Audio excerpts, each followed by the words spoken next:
घने जंगलों से घिरे एक छोटे से गांव में एक टूटा फूटा घर था। उस घर में 17 साल का राहुल अपनी बीमार माँ के साथ रहता था। उनके पास न खेती थी, न नौकरी, न कोई सहारा। 2 वक्त की रोटी जुटाना भी हर दिन एक नई लड़ाई जैसा था। राहुल सुबह 4 बजे उठकर गांव के अलग अलग घरों में छोटे मोटे काम करता, फिर स्कूल जाता और शाम को ईंट भट्ठे पर मजदूरी करता। गांव के लोग उसे मेहनती तो कहते थे, लेकिन कुछ लोग उसका मजाक भी उड़ाते थे। उन्हें लगता था कि गरीब इंसान चाहे जितनी मेहनत कर ले, उसकी किस्मत कभी नहीं बदलती। लेकिन राहुल के मन में एक बात हमेशा गूंजती रहती। गरीबी मेरी शुरुआत है, मेरी मंजिल नहीं। एक रात राहुल काम से घर लौट रहा था। रास्ते में उसने देखा कि गांव के पुराने पीपल के पेड़ के नीचे एक काली कार खड़ी थी। उस गांव में कभी कोई महंगी कार नहीं आती थी। राहुल थोड़ा रुका। कार के पास काले कपड़ों में खड़े 2 आदमी किसी बात पर बहस कर रहे थे।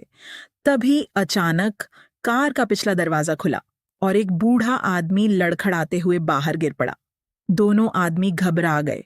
उन्होंने चारों तरफ देखा और जंगल की तरफ भाग गए। पूरा इलाका बिल्कुल शांत हो गया। राहुल कुछ पल तक वहीं खड़ा रहा। उसे समझ नहीं आ रहा था कि आगे बढ़े या वापस चला जाए। ये लोग कौन थे? बेटा पानी। बाबा, आपको क्या हुआ? वो लोग वापस आएंगे। कौन लोग?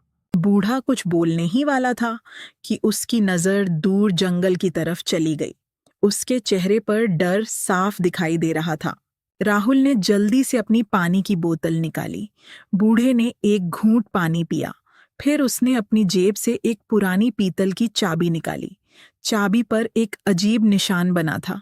ऐसा निशान राहुल ने पहले कभी नहीं देखा था। बूढ़े ने चाबी राहुल के हाथ में रख दी। फिर बहुत धीमी आवाज में कहा, इसे किसी पर भरोसा मत करना। राहुल कुछ समझ पाता उससे पहले ही दूर से गाड़ियों की आवाज आने लगी। हेडलाइट की रोशनी तेजी से उनकी तरफ बढ़ रही थी। बूढ़े का चेहरा डर से सफेद पड़ गया। उसने राहुल का हाथ कसकर पकड़ लिया। अगर जिंदा रहना है तो भाग जाओ। राहुल के दिल की धड़कन तेज हो गई। एक तरफ अजनबी बूढ़ा, दूसरी तरफ तेजी से आती गाड़ियां और उसके हाथ में वह रहस्यमयी चाबी। उसे समझ नहीं आ रहा था कि क्या करे। भागो अभी, इसी वक्त। लेकिन आपको छोड़कर कैसे जाऊं? अगर रुके तो हम दोनों नहीं बचेंगे।